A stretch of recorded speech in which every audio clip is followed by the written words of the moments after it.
Because human beings are so poorly endowed with instruments on their bodies, they don't have good teeth or good claws, they invent tools as extensions of the body. You can see this very clearly with the main gurung tool, the ashi.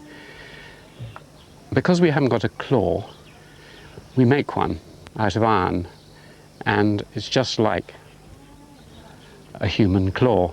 Once you've invented something like this, though, of course, human beings, being very ingenious, think of hundreds of ways of using it. So in a gurung village like this, you use it for peeling things, for cutting undergrowth and grass, for cutting wood, for killing animals.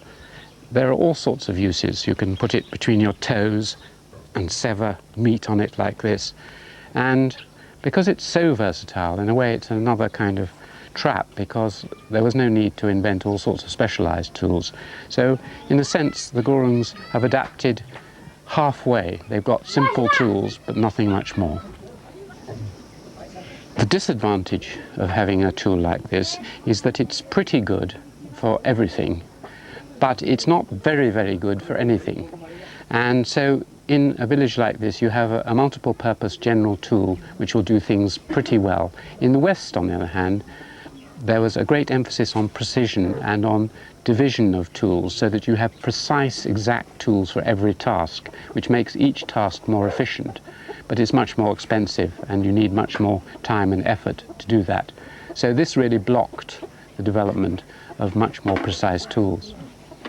Why do you think in a village like this, which is, from what I've already seen, has displayed a lot of ingenuity, and you've got blacksmiths and everything, why not develop more tools?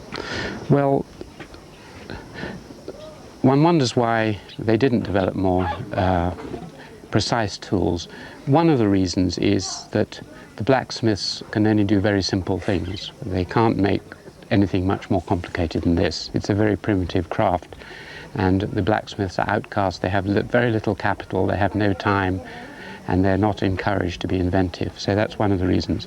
The second is that this is perfectly sufficient. If you, for instance, one wonders, did they not invent a scythe, for instance? It seems very crippling to be leaning over, cutting like that. But the very hard stalks of the millet and rice would probably blunt a scythe quite quickly. So there is probably a reason for each non-development. And in the end, it's just a matter of time and energy. If you had a great...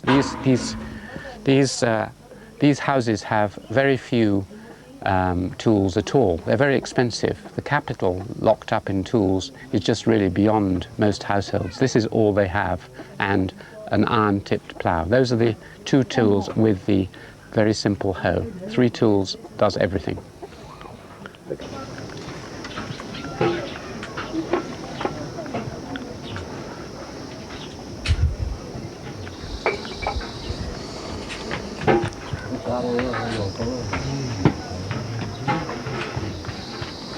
So it's just like a human claw. You pull like that and cut like that. Just do the rice demonstration.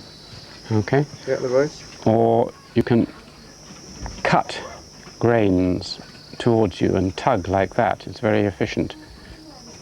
Cutting like that. You just want to hold it.